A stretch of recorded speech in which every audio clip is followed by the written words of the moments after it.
32절 봅시다. 시작. 이는 남은 자가 예루살렘에 피하는 자가 시온산에 나올 것입니다. 만군의 여호와 열심히 이를 이루시리라. 31절에도 남은 자는 어떻게 해요? 아래로 뿌리를 팠고 위로는 열매를 맺는데, 뿌리를, 나무가 있는데 뿌리를 깊이 밑으로도 팠고 위로도 풍성한 열매를 맺는다. 하나님의 뜻입니다. 하나님이 세우신 자리에 굳건히 서고 그 부르심의 열매를 주신다, 이렇게 약속을 하고 있습니다. 자, 어제 이어서 계속해서 히스기야의 기도를 들으시고 이제 하나님이 받으셨음을, 이사야를 통해서 하나님이 기도하신 걸 들으시고 받으셨다 하고 하나님을 대신해서 말씀을 전해 줍니다. 아수르는 완전히, 교만한 아수르는 패방을 하고 끌려가 죽을 것이다 예언을 쭉 해주시고, 또 노아와 이스라엘은 굳건히 서게 될 것이다 하고 하나님께서 이렇게 예언을 해주시는 장면인데, 어제 16절, 17절, 18절, 19절, 어제 20절까지 쭉 그 내용이, 히스기야 기도의 내용이 보면 완전히 시작은 뭐였어요? 해산할 힘이 없습니다. 이렇게 약자의 모습으로 시작을 했지만 그 기도의 내용을 보니까 이건 히스기야의 기도가 아닙니다. 그러니까 성령께서 말하시는 기도를 하고 있는 거예요. 여러분, 우리가요, 사람마다 이렇게 다르지만, 영적인 깊이와 능력이 다르지만 예외 없습니다. 우리는 그냥 머물러 있어야 돼요. 힘들 때 주님 앞에 머물러 있으면 처음에는 막 징징거리고, 주님 왜 그렇습니까? 그리고 세상이 하는 말에 덜덜 떨면서 어렵습니다, 막 이렇게 하거든요.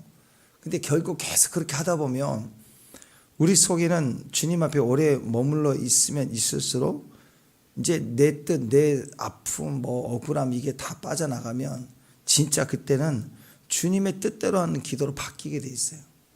그게 이제 믿음의 종이고, 성숙하면 빨리 되겠지만, 또 게으른 사람은, 또 약자들은 너무 아프니까 힘드니까 하나님 억울합니다 막 이런 시간이 좀 오래 갈 수도 있겠죠. 그러나 중요한 건 결국은 이게 빠져나가면, 겉에 찌꺼기가 빠져나가면 거기에 맑고 깨끗한 물이 솟아나는 것처럼, 사람은 오랫동안 머물다 보면 내 뜻대로 구하는 게 끝나고 이제는 하나님의 뜻대로 구하는 기도가 우리 영에서부터 나오게 되어 있습니다. 제일 쉬운 방법은 방언이에요. 방언을 하면 막 감정도 나오고 상황도 나오고 복잡하도 나오는데, 주님에 이끌려서 기도가 막 주권적으로 사로잡히거든요. 그렇게 막 하다 보면 그때부터는 주님의 뜻대로 막 감동도 나오고 기쁨도 나오고 웃기도 하고 막 대적을 물리치는 기도도 하고, 이게 주님께 사로잡힌 기도로 나가는 거예요. 그때 그 기도의 줄기를 타고 막 방언을 하다 보면 막 기쁨이 솟고 응답이 솟고, 오늘 이사야가 히스기야에 가서 얘기를 해줄 때 히스기야의 마음이 얼마나 감사하게 돼. 내가 기도하는 거 주님이 다 들으셨고 선지자를 통해서 응답을 받았을 때 확증이잖아요. 그러니까 얼마나 기쁘겠어. 그와 같은 기쁨이 기도 중에 주의 뜻대로 구하는 기도가 나오면서 내 안에 막 터져 나오게 됩니다. 우리가 기도를 시작하면 이 속 사람의 기도가 나올 때까지 해야 돼요. 내가 영의 줄기에 사로잡혀서 하는 기도가 나올 때까지 해야 돼요. 내가 영에 사로잡히는 기도를 할 것이냐, 아니면 혼적인 기도 제목을 딱딱 해서 할 것이냐, 어떻게 구분하는가. 잡혀보면 알아요. 이건 내 기도가 아니구나, 내가 하는 기도가 아니구나. 이게 잡힌다고. 멈출 수는 있겠죠. 근데 멈추고 싶지 않고 멈출 수가 없을 것 같아요. 지금 멈추면 안 될 것 같은 느낌으로 기도가 계속 나오는 거예요. 이건 사로잡혀서 하는 기도. 근데 1, 2, 3, 4 딱 끝내고 오늘 기도 마쳤습니다, 하나님 도와주세요, 딱 일어설 수 있다. 그러면 이건 기도했지만 혼적으로 맡기는 기도가 강할 수 있습니다. 물론 그런 기도도 약자의 기도, 우리가 부족하니까 할 수 있는 기도이지만, 그래도 우리를 들으시고 하시는 주의 음성도 있지만, 정해진 대로 틀에 박히는 대로 할 수 있는 기도는 사실 아니거든요. 그러니까 이왕이면 기도를 시작했다면 인간적인 지식으로 한 기도를 딱 통과해버려요. 돌파를 해서 하나님이 알려주시는 기도, 성령이 말하게 하심을 따라 기도, 하나님의 뜻을 구하는 기도의 자리까지 돌파해버려야 돼요. 그러니까 이런 기도 속에서 내용을 들어보면 자기 싸움이 끝났어요. 내가 얼마나 아픈지 힘든지, 주님 얼마나 가만히 계시면 안 되는 상황인지, 주님께 구구절절 알려주는 내 지식의 싸움이 끝나버려요. 내 싸움이 포기되고 이 전쟁이 히스기야 입장에서 히스기야 전쟁이 아니잖아요. 점점 하나님의 전쟁으로 바꿔버리는 거예요. 주님 내가 원통합니다. 내가 진짜 이래가지고 왕노도 해먹겠습니까? 막 이런 기도를 한 게 아니고 하나님 저들이 다윗과 비슷하죠. 저 짐승만도 못한 개가 여호와를 비난하나이다. 이런 식으로 하나님 앞에 막 비난하잖아요. 비난하는 소리에 그 조문을 들고 와서 하나님께 막 어떻게 하나님 이름이 이렇게 영광을 받아야 되는데 이럴 수 있습니까? 하고 하나님의 전적으로 막 바꾸는 거예요. 막 맡겼다는 거예요. 이게 위대한 기도입니다. 우리가 하나님 앞에 머물러 있을 때 주의 성령께서 우리에게 주시는 탄식이 있어요. 터져나온 기도가 있다고. 그 물질개처럼 막 솟아난 기도를 타고 가는 거예요. 이게 히스기야의 기도였다는 것입니다. 그러니까 그때 받은 응답이라고 하는 것은 내 응답이야. 내 수준을 생각하는 정도의 응답이 아닌 거예요. 생각지도 못한 내 헤아림과 비교할 수 없는 정도의 응답이 와요. 히스기야 기도하면서 18만 5천 명을 치소서 이런 기도했겠냐고. 주여 나는 손 하나 깐딱하지 않고 여기 있겠사오니 저들을 진멸하소서 이런 기도했겠냐고. 상상도 못해. 그냥 겨우 살려만 달라고 하는 정도의 수준이잖아요. 근데 그것도 차마 말하지 못하고 저는 이길 힘이 없습니다. 이게 최고의 자기를 향한 약자의 기도였다. 근데 하나님은 내가 일어서리라 하면서 오늘 구구절절 응답을 하시잖아요. 이 성벽 가까이 오지도 못한다. 화살 하나도 쏘지 못한다. 그러면서 진짜 그 말 그대로 활 하나 쏘지 못하고 다 죽여. 돌아가지 못하고 진멸당하게. 도망자도 없게 만드시는 하나님이 우리에게 그 말씀의 역사가 이미 우리 안에 시작이 됐다라는 하나님의 말씀을 믿고 기도의 자리에 들어갔다 하면 그 자리까지 속사람의 기도까지 들어가기 바랍니다. 아멘.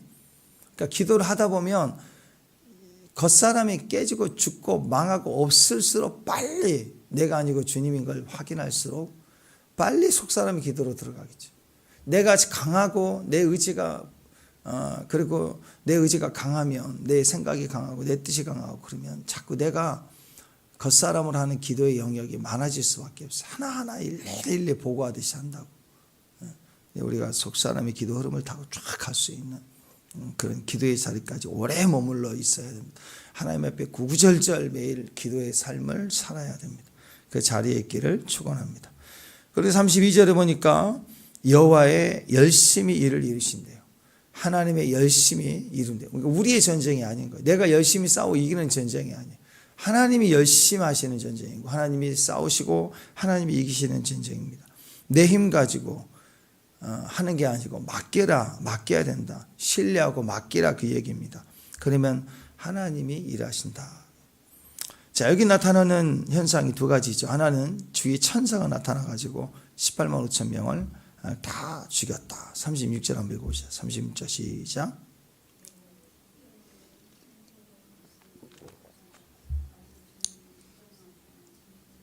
네, 한번 딱 맞춰서 읽읍시다. 시작. 여호와의 사자가 아수르 진영에 18만 5천 명을 쳤으므로 시체뿐이라. 새벽에 일을 하시죠. 하나님은 새벽을 일해요. 새벽에 밤새 하나님이 새벽에 일하시니까 너도 새벽 깨서 기도하라. 그런 적 없어요. 기도하고 우리는 전날 저녁에 눈 감을 때 죽은 거예요. 하루 신앙이라고 그랬죠. 최선을 다해서 기도하고 맡기고 죽으세요. 잠자고 딱 죽으세요. 아침에 눈 떴더니 주님이 웃고 계시면 천국이고 할렐루야 하고 뛰면 되고 눈 떴더니 껌껌하다 그러면 우리는 새벽 예배고 새벽 예배 하려고 일어났더니 대적군이 이상한 거예요. 봤더니 다 누워있네. 봤더니 다 시체뿐이다. 밤사이 하나님이 일어나십니다. 어떤 사람들은 그 주석가들의 주석에 보면 그렇게 나와 있어요. 수세기 동안 많은 주석가들이 연구를 해봤더니 왜 이런 일이 벌어졌을까. 어떤 주석가는 엄청난 폭풍이 벌었대요. 그 바람을 맞아가지고 18만 5천 명이 죽었다. 그럼 뭐 그 정도면 뭐 성벽이 가만히 남아있겠어요? 인간적으로 생각을 한 거죠. 어떤 사람은 내란이 벌어졌다. 뭐 좀 그럴듯해 보입니다. 근데 그러면 시끌벅거렸겠죠. 밤에 막 난리 창창창 거리고 막 그랬겠죠. 근데 이스라엘 백성들 진연이 그걸 몰랐겠어요. 칭칭거리면 다 알지. 그런 일이 없어요. 그냥 잤더니 깼더니 죽은 거예요. 어떤 사람은 전염병이라고 그래요. 패스트 같은 거. 그죠? 근데 아니죠. 그러면 걔네들만 죽나요? 우리 성도 전염병 바람 불기 때문에 성 안에는 더 취약하잖아요. 그러니까 근데 거기만 또 며칠 걸릴 텐데 거기만 죽었다. 그냥 그게 아니에요. 그냥 믿지 못하니까 자꾸 인간적 생각을 하는 거라고. 그냥 하나님이 주의 사자를 보냈더니 척불인 거예요. 하나님 함께 하시면 뭐 18만 5천이야 180만 5만 명도 다 죽일 수 있는 하나님이신. 아니 그렇죠. 기적이라는 거예요. 기적. 출애굽에도 장자만 친다. 이게 쉬운 일입니까? 어떤 세상의 왕이 장자만 치고 짐승의 첫 새끼에만 치고 이렇게 할 수 있겠냐고요. 하룻밤에. 그럴 수가 없죠. 하나님만이 하실 수 있는 거예요.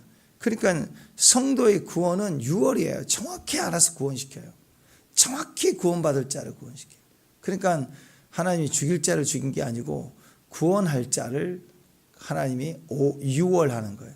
피를 보고 넘어가시는 거예요. 넘어가 주시는 거예요. 다 죽게 하셨는데 넘어가 주게 하는 사람이 있다는 개념이. 그러니까 이 재난이 터지고 마지막 심판이 터지면 죽일 자를 죽이는 게 아니고 하나님의 심판은 전체로 와요. 다 죽어요. 근데 어떤 자는 유월이에요. 넘어가 주는 거예요. 피를 본즉 넘어가리라. 그를 이사야에서는 남은 자라고 얘기해요. 이방인일지라도 피를 있으면 믿으면 의지하면 다 산다. 이스라엘 사람이라 저절로 사는 거 아니에요. 피를 안 발랐으면 다 죽었어요. 피를 바르니까 산 거라고. 이게 공동체의 힘이에요. 믿음이 없어도 공동체가 집단적으로 잘하면 그냥 다 따라 사는 힘이 있다고. 억지로 끌려오다 보면 익숙해지는 게 있다고. 문화적으로. 심령은 이 바알과 아세라에 끌려 있어도 그 겉모습이라도 있으면 하나님 백성이라고 봐주잖아요. 그게 최소한의 공동체의 힘이라고. 무리로 있어야 되고 같이 있어야 되고 함께 가야 되는 거예요. 그래서 그러면 이깁니다. 이길 수 있다라는 거예요. 그래서 여러분 하나님의 구원은 유월입니다. 온 세상이 심판인데 피를 본 즉 넘어가는 힘이 하나님의 구원이에요. 그러니까 피를 바르면 다 사는 거예요. 피를 바르면 그게 너무너무 중요한 거예요. 이스라엘이라도 아하스 안 믿으니까 박살나는 거고 히스기야 믿으니까 그 사람을 통해서 하는 역사하는 거라고. 똑같아요. 그 아들 므낫세 아주 나쁜 놈이죠. 또 망가져요. 또. 그러니까 결론은 그거예요. 핏줄? 혈통? 아닙니다. 믿어야 돼요. 믿음을 가지면 살고 믿음이 없으면 망하고 해요. 철저하게. 이게 하나님의 구원의 역사이다. 남은 자가 되라 그 얘기죠.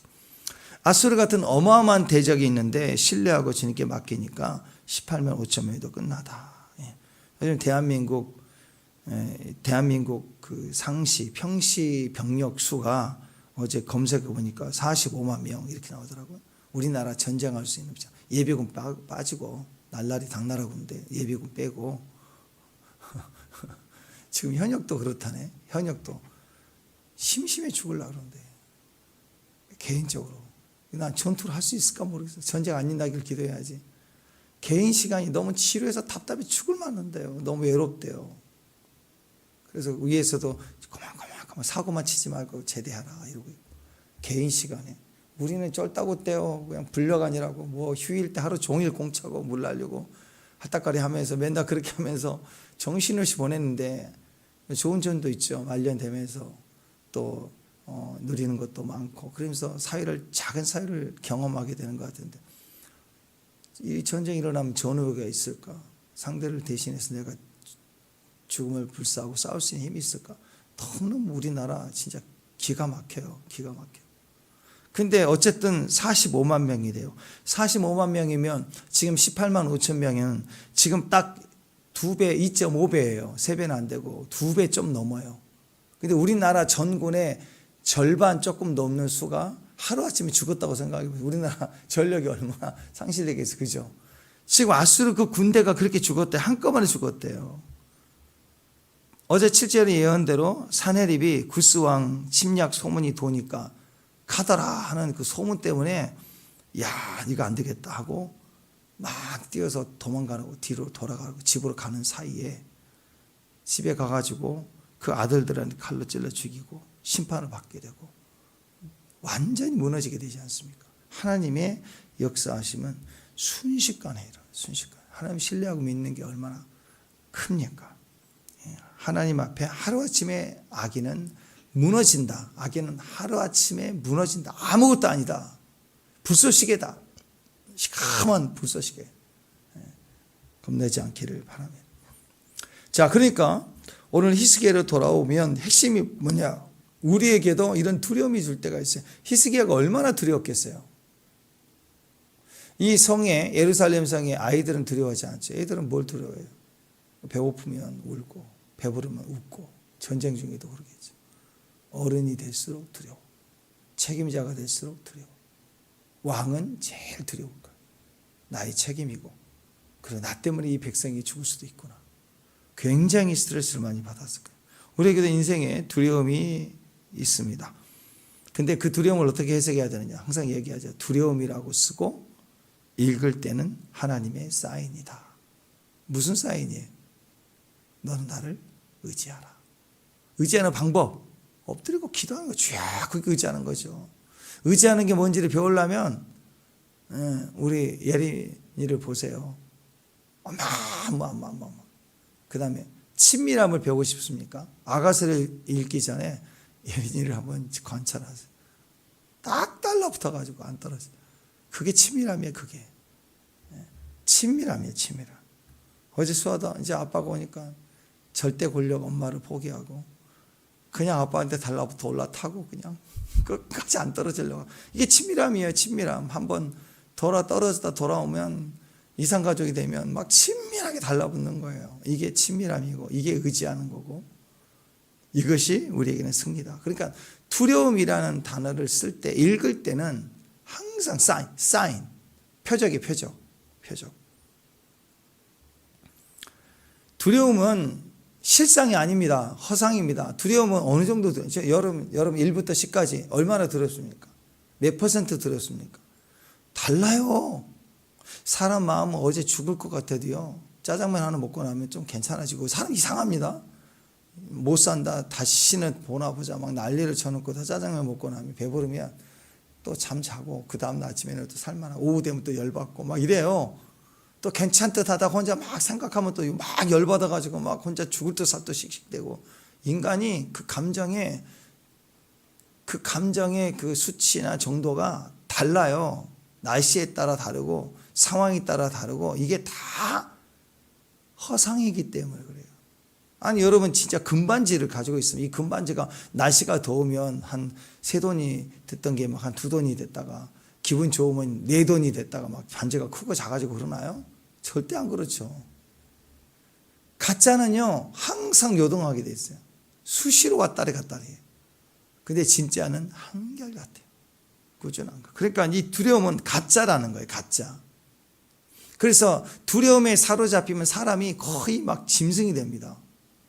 인간이 인간 말을 못하고 막 으르렁거리고 막 표효하고 사자가 됐다 고양이 됐다가 닭이 됐다가 막 이래요. 짐승이 되는 거예요. 그러나 진리를 가진 자는 한결같습니다. 천사의 말이나 할렐루야 축복하고 용서합니다.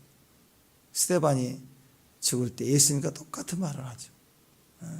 저들을 용서해 주세요. 저들은 무슨 짓을 하는지 모릅니다. 하고 기도하잖아요. 하나님의 영광을 받으소서 하고 드리지 않습니까? 예. 그러니까 두려움이 실체가 절대 아니라는 거예요. 두려움은 가짜예요. 그러니까 두려움이 생기다고 사인이에요. 사인. 두려움이 크다. 빨리 기도하라. 두려움이 슬슬 올라온다. 야, 지금부터 엎드려야 돼 너. 사인입니다. 이정표입니다. 여러분 두려움이 왜 생기는 겁니까? 믿음 없는 자리에 들어가는 게 두려움이에요. 그래서 감을 빨리 잡아야 돼요. 내가 이렇게 불안하지? 왜 이렇게 두렵지? 내가 이렇게 평안이 없지? 그러면 야, 약 먹어 빨리. 뭐 무슨 병이 있을 때 막 증세가 오면은 빨리 약을 탁 먹으면 다 가라앉거든요. 그죠? 아니야. 하다못해 나이 들면 이제 당 떨어진다 그러잖아요. 어렸을 때는, 애들 때는 사탕 좋아하죠. 여러분 20대 청년 다니면서 가방에 호주머니에 사탕 먹는 애들 봤어요? 안 먹죠. 근데요, 이제 50 후반 60이 가면 호주머니에 사탕 하나씩 있습니다. 생겨요. 사탕 챙긴다고. 그래서 흔히 얘기하는 게, 농담처럼 얘기했더니 진짜 당 떨어지, 뭐 먹으면 정신 말짱해지고 진짜 당 떨어지는 것 같아. 그런 상황이 오지 않습니까? 맞아요. 감 잡아야 돼. 빨리. 왜 이렇게 두렵지? 왜 이렇게 평안이 없지? 그럴 때 빨리 당 보충하라. 꿀물 먹어라. 그런 것처럼 알약을 먹어야 돼요. 구약, 신약을 먹든지 구약을 먹든지 그 말씀 먹어야 됩니다. 심하다. 두 알 먹어야 돼. 두 알. 부작용이 없는 말씀. 많이 먹어도 부작용이 없는 말씀. 막 먹어야 돼. 막. 그거 안 먹으니까 요즘 세상이 옛날과 달라요. 예전에는 이보다 더 큰 정신적 충격, 트라우마 다 있어도 정신병원이라는 데를 가보질 않아요. 요즘에는 조금 으슥하면 정신병원 알약 다 있고. 사회가, 젊은이가 전부 정신병원만 부흥하고 있어요. 지금. 심리, 상담, 체크, 6개월 과정에 상담 받고. 싸지도 않아요. 엄청 비싸요. 그러고 다니고 있는 거예요. 또 받고, 또 받고, 약 먹고. 그리고 연구만 하고 있어. 또 이제 지식 수준이 높아지니까 학교 다니고 배운 거 있으니까 막 책 보고 찾아보고 자기 병을 알아보려고 확인하고, 물론 그 병에서 우울증이나 이런 영역에서 일어나기 위해서 자기 병을 알아보고 확인해보고 하는 과정도 사실 필요하긴 하거든요. 근데 그렇게 접근하는 건 인간적 힘으로 변화를 추구해 가는 거예요. 그냥 엎드려 버리고 하나님은 팍 내 안에 임하심이었냐, 내 자존감, 가치관이 이해할 수 없는 힘으로 팍 들어오면 정신 번쩍 차려져요. 기도줄에서 사로잡히면 떠나가 버려요. 그런 생각들이 정신이. 기도가 안 하는 거예요. 그러니까 심지어 교회 다니는 사람은 자꾸 이런 것을 의지하니까 교회가 부흥한 게 아니라 병원이 부흥을 해요. 그러니까 우리가 하나님 앞에 나가서 하나님 믿음을 주세요. 결국 왜 불안해요? 믿음 없으니까.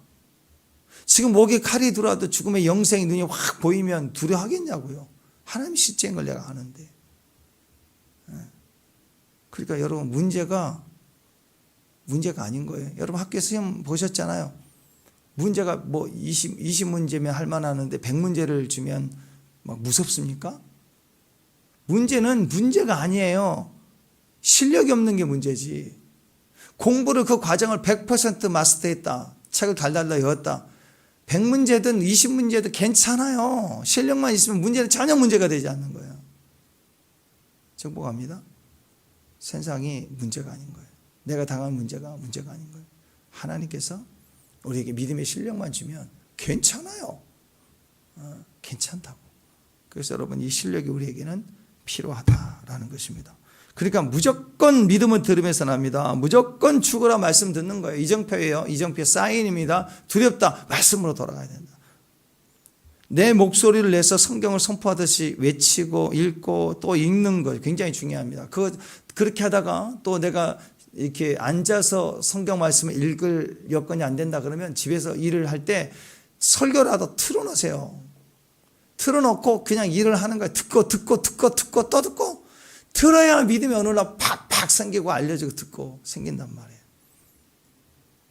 또 운전하면서 출퇴근할 때 한두 시간 걸린다. 긴 시간입니다. 힘들죠. 그때 유튜브 보면 사고 나요. 그래서 쓸데없는 거 보지 말고 그냥 설교 말씀 듣고 계속 틀어놓고 옛날 거라도 그냥 틀어놓고 왔다 갔다 그냥 틀어놓고 듣다 보면 생각하다 보면 거기 안에 최소한 불안, 두려움, 염려는 사라지게 돼 있어요. 듣고 또 듣고 하다가 또 찬양을 듣다가 또 말씀 또 듣고 또 해보. 계속 듣다 보면 믿음이 생기게 돼 있습니다. 이게 반복적인 거예요. 생기게 돼 있어요. 그게 실력입니다. 믿음의 실력, 돌아가는 실력. 말씀에서 믿음이 나온다는 것을 알기 때문에 그 빈 공간을, 마음의 두려움이라는 건 공간이 생긴 거거든요. 그 공간을 말씀으로 채우는 거예요. 병원에 갔더니 뼈 밀도를 검사했더니 구멍이 났대. 골다공증이래. 그러면 의사가 이제 약을 먹어라 뭐하라 그럴 때 참고로 듣고 딱 어떻게 들어야 돼요. 이 내 몸의 공간에 하나님 말씀을 채우라는 소리구나. 이 빈 공간을 말씀으로 채우겠다. 말씀이 채워야 되겠다. 이렇게 읽어야 된다. 모든 걸 말씀으로 들어야 돼. 말씀이 들어가야, 믿음이 들어가야 두려움 떠나가는 거니까. 두려움을 처리하는 방법은 직접적으로 두려움을 이길 수가 없습니다. 강하게 생각하지 안 한다. 하루 종일 나는 강하게 생각 한 번도 안 해야 되겠다. 계속 강하게 생각하죠. 강아지와 싸움에서 못 이기는 거예요. 그러니까 어떻게 해야 됩니까? 예수님을 생각해야 하는 거예요. 말씀을 생각하는 거예요. 그러면 자연스럽게 생각에서부터 자유함이 임합니다. 여러분 우리 마음의 냉랭함을 그냥 허락하지 마세요. 구멍이 있으면 허락하지 마세요. 두려움이 있으면 허락하지 마세요.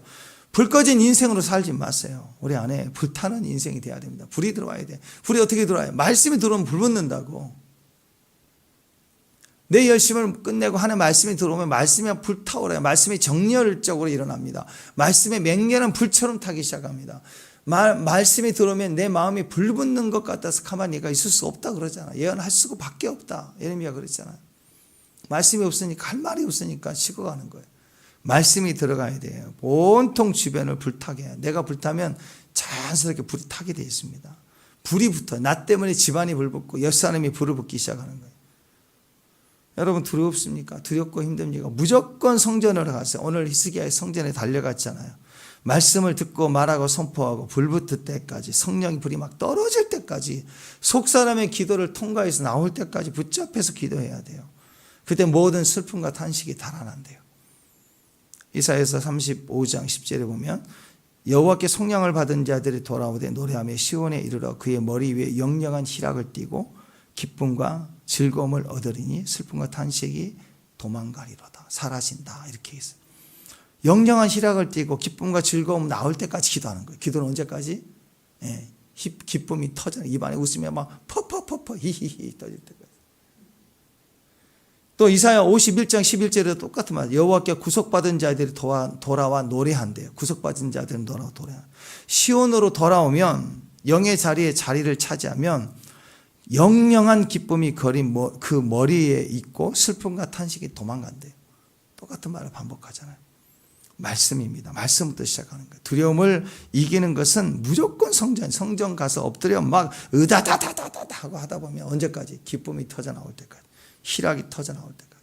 희락이 터져 나올 때는 반대로 보면 슬픔과 탄식이 도망갈 때, 사라질 때라. 그러니까 히스기야는 항복 문서를 펴놓고 앉아서 하나님 앞에 오래 머물렀잖아요. 머물러서 기도하니까 하나님이 만져주세요. 우리도 불안하고 두려울 때는 하나님 앞에 달려와서 우리는 히스기야는 그 대적이 납사계가 그 잽싸게 말한 것 펴놓고 이렇게 하나님이 해도 은혜를 주시는데 우리는 성경 말씀을 펴놓고 주 앞에 읽으면 가만히 있겠어요? 불 붙죠? 불을 내려주죠. 이 약속하신 말씀이잖아요. 이 약속하신 성령을 받을 때까지 이 성을 떠나지 말고 기도하라. 그랬더니 불이 붙잖아요. 불이. 마리아처럼 예수님 앞에 앉아 있는 거, 또 앉아 있는 거, 또 그 자리에 앉아 있는 거, 그게 슬픔과 탄식이 도망가는 방법입니다. 잠언 4장 23절에도 모든 무릇 지킬 만한 것보다 더욱 네 마음을 지키라. 생명의 근원이 여기서 난다. 마음을 지키는 방법은 마음이 깨끗해지는 방법, 마음이 불타는 방법은 오직 말씀밖에 없어요. 말씀을 붙들어야 성령이 충만해지는 거예요. 그냥 성령 한다고 오는 게 아니라 말씀에 붙들려 있을 때 성령은 기다리는 거예요. 성령은 말씀을 보고 있거든요. 말씀을 가진 자에게 부어지는 거예요. 120명이라는 마가다락방의 성도는 말씀을 가지고 머물러 있는, 오래 머물러 있던 사람들이 처음에는 4,000명 이상 그 말씀을 들었지만 다 집에 가 있어요. 그 순간 화장실 갔는지도 모르겠어요. 어쨌든 120명 정도만 남은 사람은 끝까지 그 자리에 있었던 자들, 말씀에 머물러 있던 자들이라는 이 공통점을 가집니다. 말씀을 오래 머물러 있는 그 사람이 가정에 있으면 그 가정이 불나요. 교회에 있으면 그 교회가 불이 나게 돼 있어요. 가슴에 빈 공간이 없어요. 말씀을 들으면서 나오기 때문에 마음을 말씀으로 채우면, 그 말씀의 기도가 나오면, 속사람의 기도가 나오면 마음에 불이 떨어지게 되고 그 불 떨어지는 심령으로 전체를 태우는 거예요. 냉랭한 가슴, 식은 가슴으로 하지 마시고 신뢰하고 맡기며 기도하며 말씀에 섬김이 있는 귀한 믿음의 가정 되시기를 주님의 이름으로 축원합니다. 그때 여호와 열심히 같이 불타요. 같이 불타서 이루는 거예요. 여호와 열심히 있는 오늘 또 하나님의 열심을 보는 저와 여러분 되시기를 주님의 이름으로 축원합니다. 기도하겠습니다. 하나님 자리에, 주님이 세우신 자리에 오래 머물러 있는 마리아처럼 예수님 앞에 앉아 있는 자리, 그 모습, 슬픔과 탄식이 있을 수 없는 자리, 빈 공간마다 말씀으로 채워져 불이 있고 기름져 있고 활활 타버리는 믿음의 자리, 그 믿음의 귀한 종들 될 수 있도록 오늘 여호와의 열심을 볼 수 있는 귀한 믿음의 종들 되게 하옵소서. 예수님 이름으로 기도합니다. 예.